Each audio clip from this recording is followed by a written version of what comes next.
time ago, in a small state of India, there lived a poor farmer. His life was filled with struggles. He had only a little piece of land, and it was very difficult for him to manage his family's livelihood from it. Slowly, the farmer became so troubled by his poverty and sorrows that he felt there was no meaning left in life. Burdened by despair, one day the farmer went to saintly sage who lived in that state. The sage was considered very powerful and wise. Even the king of the state used to come to seek his guidance. Every day, hundreds of people visited the sage's hut to gain wisdom. The farmer too went to the sage and said, "Oh holy Baba, I am just a poor farmer. I have no wealth, no happiness, and no joy in this life. Death would be better than living like this." The sage listened to his words carefully. Then, placing his hand on the farmer's head, he said, "My son, this life is a precious gift from God. We should not curse it. There is only one way to make life better: hard work and gratitude. You must always remain grateful to God." But still, the farmer's face was filled with sadness. His eyes clearly reflected despair. Seeing this, the sage smiled gently and said, "Do not be sad, my son. If you want me to remove all your problems, you must come with me. But there is one condition. You must cover yourself with the sheet and remain silent the entire time." The farmer immediately agreed.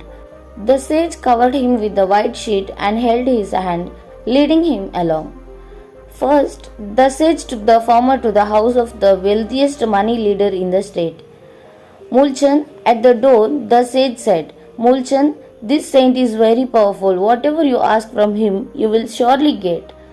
The money leader eagerly came to the farmer, who was covered with the sheet, and said, "Babaji, please make me the minister of the state, so that all the taxes will come under my control." The farmer was shocked and thought, he already has so much wealth, yet he wants an even higher position. Next, the sage took the farmer to the place of the minister. The minister respectfully bowed to the sage. Again the sage said, "Minister ji, this saint is very powerful. Whatever you ask, you shall receive." The minister approached the farmer, who was still under the sheet, and said, "Babaji, please make me the king of this state, so that I can rule over the entire kingdom." The farmer was again surprised and thought, "This minister already has power and prestige. He is still not satisfied." Now the sage led the farmer straight to the royal palace. The king himself came forward and bowed before the sage. The sage said, "Maharaj, this saint was very powerful. Whatever you ask of him, you will surely receive." The farmer thought to himself, "He is the king. He has everything. Whatever could he possibly want?" But the king leaned close to the farmer covered under the sheet and whispered, "Babaji, please make me an ordinary farmer, so that I can sleep peacefully at night. Every night I am hunted by the fear of wars and attacks. I never get restful sleep." The farmer was stunned. The one who has such a vast kingdom, limitless wealth, and can do whatever he desires, he too is searching for the peace. The sage then brought the farmer back to his hut.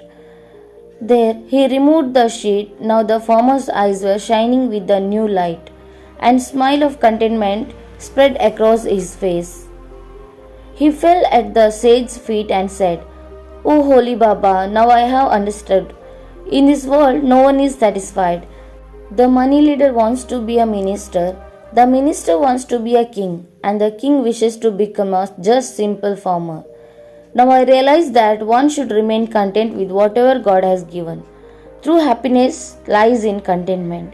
The sage smiled and said, "My son, this is the greatest truth of life. Whatever God has given us, we must be thankful for it and continue working hard. Contentment is the greatest wealth." The farmer bowed to the sage and returned home. Now there was no sadness on his face, only the smile of satisfaction. Moral of this story: no matter how big a person becomes, if there is no contentment within, true happiness will never found. Thank you.